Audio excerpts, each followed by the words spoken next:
Hello বন্ধুরা, শাহিরুপ kitchen with village ফুডে আপনাদের সবাইকে স্বাগত জানাই। আজকে পার্শে মাছের খুব সুন্দর একটা রেসিপি বানাবো। আজকে পার্শে মাছের ঝাল বানাবো। দুর্দান্ত খেতে হয় এই রেসিপিটি। তার জন্য আমি এখানে পার্শে মাছগুলোকে কেটে ভালো করে ধুয়ে নিলাম। লবণ আর হলুদ মাখিয়ে নেব। দিয়ে দিলাম হলুদ, পরিমাণ মতো লবণ দিয়ে মাছটাকে আমি সুন্দর করে মাখিয়ে নিলাম। আর এখানে কড়া বসিয়ে দিয়ে দিলাম পরিমাণ মতো তেল। দিয়ে মাছগুলো আমি এক এক করে তেলের উপর দিয়ে দিলাম।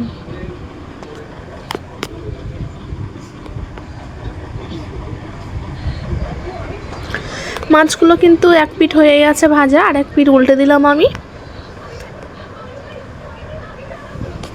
মাছগুলো এখানে আমার ভাজা হয়ে গেছে, মাছগুলো আমি তুলে নেব। তো মাছগুলো আমি তুলে নিলাম। কড়াইতে যে তেল আছে বাকি মাছগুলো ওই তেলে আমি দিয়ে দেব।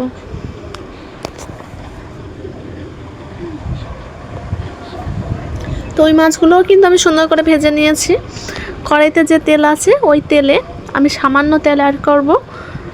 দিয়ে দেব পেঁয়াজ কুচি আর কাঁচা লঙ্কা, দিয়ে নাড়াচাড়া করব। তো পেঁয়াজটা আমার হালকা ফ্রাই হয়ে আসলেই এখানে আমি রসুন বাটাটা দিয়ে দেব। তো রসুন বাটা দিয়ে দিলাম। এবার দিয়ে দেব আদা বাটা,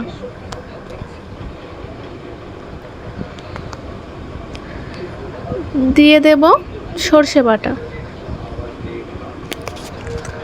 সর্ষে বাটা দিয়ে হালকা নেড়ে ছেড়ে আমি এখানে একটা বড় সাইজের টমেটো কুচি করে নিয়েছি, ওই টমেটোটা আমি দিয়ে দেব।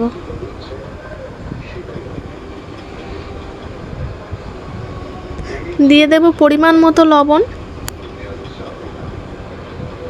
লবণটা দিলে টমেটোটা খুব সহজেই গলে যায়। আর লবণটা আপনারা পরিমাণ মতোই দেবেন, যেহেতু আগে মাছে ভাজার সময় লবণ দেওয়া আছে। তো এবার দিয়ে দেবো জিরা গুঁড়ো, ধনিয়া গুঁড়ো, লঙ্কার গুঁড়ো, আর দিয়ে দেবো হলুদ। দিয়ে আমি মশলাটাকে কষাতে থাকবো। অল্প পরিমাণে জল দিয়ে দেব। এরকম অল্প অল্প 2 থেকে 3 বার জল দিয়ে মশলাটাকে সুন্দর করে কষিয়ে নেব।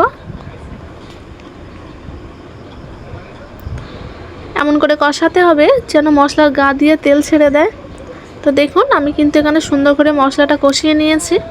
মশলার গা দিয়ে কেমন তেল ছেড়ে দিয়েছে।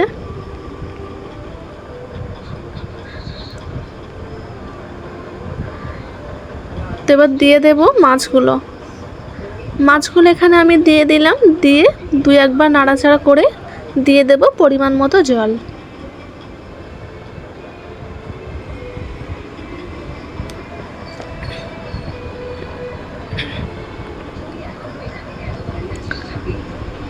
আমি কিন্তু এখানে পরিমাণ মতো জলটা দিয়ে দিলাম।